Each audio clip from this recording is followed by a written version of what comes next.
Hi everyone, I'm Carol from Caring With. Please excuse my croaky throat. I've been unwell for a fortnight and for some reason this just wants to stick around a little bit longer. But today's video, I really just wanted to speak about forgiveness and the role that it actually plays in our healing process. Forgiveness is one of the most important steps that anyone can take to be able to heal and move forward with their life, but it's actually one of the hardest. And I think that one of the main reasons that people find it so hard is because when they think about the person that hurt them and they hear the word forgiveness, they put a barrier up. They think, how can I forgive the person that hurt me so much? How can I forgive someone that made my life hell? How can I forgive someone who said all those hurtful things? And the really, really important thing about forgiveness is it has nothing to do with forgiving the person that hurt you. It has everything to do with you. And you've probably heard the saying, and I know I've actually used it before in one of my other videos, to forgive and set yourself free. The meaning behind that, excuse me, is if you think of a trauma that you've been through, as you're going through it, there's emotions that build. So the emotions could be a hatred, resentment, guilt, fear.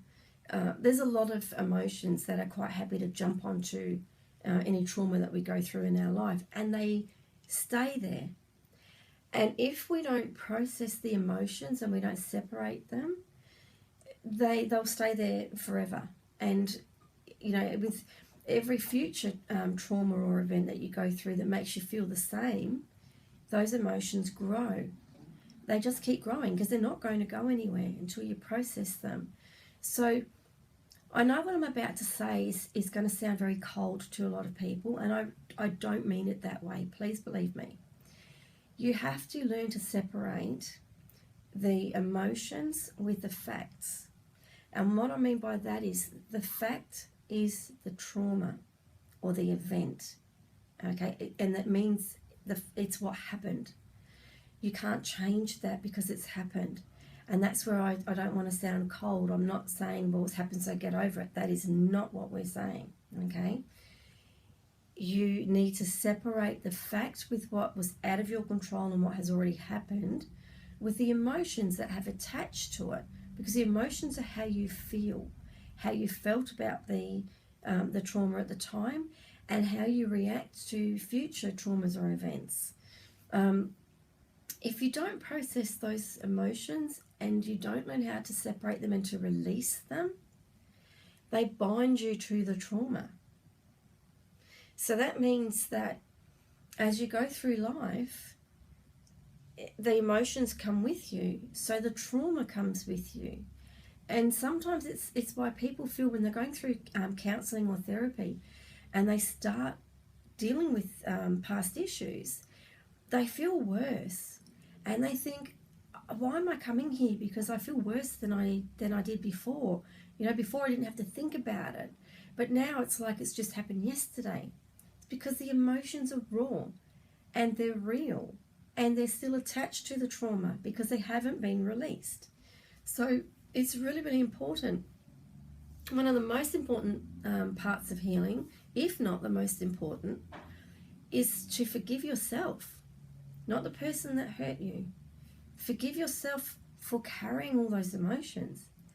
Process them and work through them, and then release them. And then what you find is the trauma is in the past where it belongs. And new traumas or new events that might come up, I'm not going to say they will, because we don't want to go through life collecting them. It's not a habit that we want to create. We want to be able to deal with new traumas and new events as they come up in a more healthy and a more positive way. And you can only do that by releasing the old emotions that you've had and start to heal, and you start to become stronger and your mind becomes clearer, and you then realize, I don't want to go through that again. So this time I'm going to deal with it differently. And you're freeing yourself up. You're freeing yourself from the burden and the weight of the emotions that's been dragging you down for years. You know, some people have said to me they feel like they're paralyzed in the past, they can't move forward. It's not because of the event that happened. It's because of the emotions that binds them to it. So, you know, when you are ready to heal and move forward, and you start speaking with whoever it is that's going to help you through that, and they do mention forgiveness, please know that it has nothing to do with the person that hurt you. It has everything to do with you forgiving yourself for carrying these emotions for so long and being able to then move forward. Excuse me. The second thing I would like to speak about today in regards to forgiveness and our healing,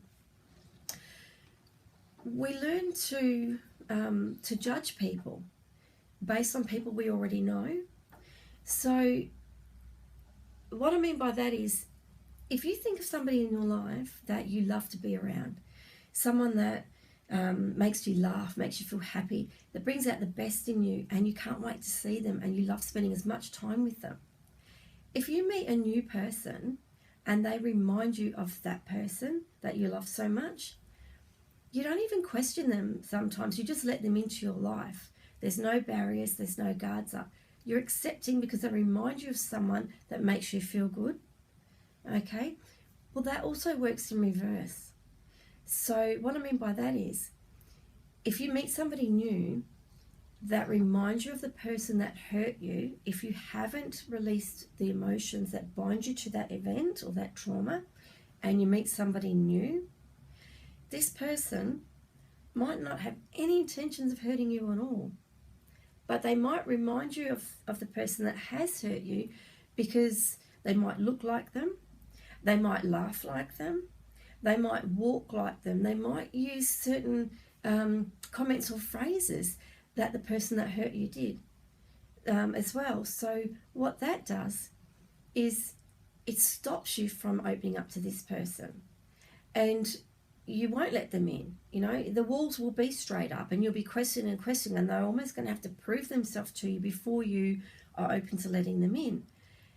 The good thing with that is, and there's always a good and a bad, the good thing with that is that you're cautious and you're aware of the people that you want in your life and who you don't want in your life based on your hurts, your past hurts. The bad thing about that is judging someone based on somebody that's hurt you in the past and blocking them out. You could be missing out on one of the most valuable and most important relationships in your whole life. That relationship might be the one that you need to help with the rest of the healing. It might be the one that shows you that you can love and you can trust and that you have the confidence to move forward. But you're never going to know that because you're going to stop this person from even getting to know you based on the person that hurt you. So 2 reasons. There's a lot of reasons why forgiveness is very important in our healing. So the 2 that we spoke about today are really, really important. One is forgive yourself, work through the emotions and release them, because if you don't, you will be bound to that trauma for the rest of your life. Okay? Nobody wants that. You can't be free to move forward and have a happy, healthy, positive life, the life that you want and that you deserve, because you're stuck back in the emotions. Okay?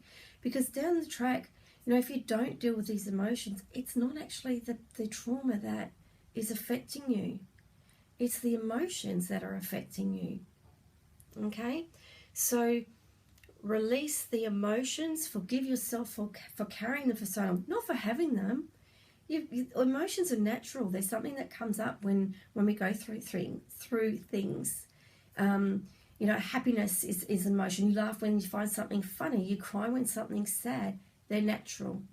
And sometimes they're uncontrollable to come up. But once they've come up and we have them, we need to work through them and process them. Some we need to release. The ones we need to release are the harmful ones, the ones that are stopping us from reaching our full potential in life. Okay? The second one is to release the emotions that tie you to the event or the trauma, but also the connection to the person. So that way we're not going to judge people in our future based on the people that have hurt us in the past. Okay? So for those people that are really stuck and they don't know where to go, look for a good counsellor. You know, look for, if you haven't got friends to sit with and to talk these things over, you can journal it. You can write it down. You don't have to read it to anybody. You don't even have to read it back. You can write it down and get things out. Some people tape things. They tape themselves talking. That's good too. You don't have to let anybody listen to it. You have to process the emotions any way you can. So you can journal. You can record it. You can speak with a friend over a cuppa.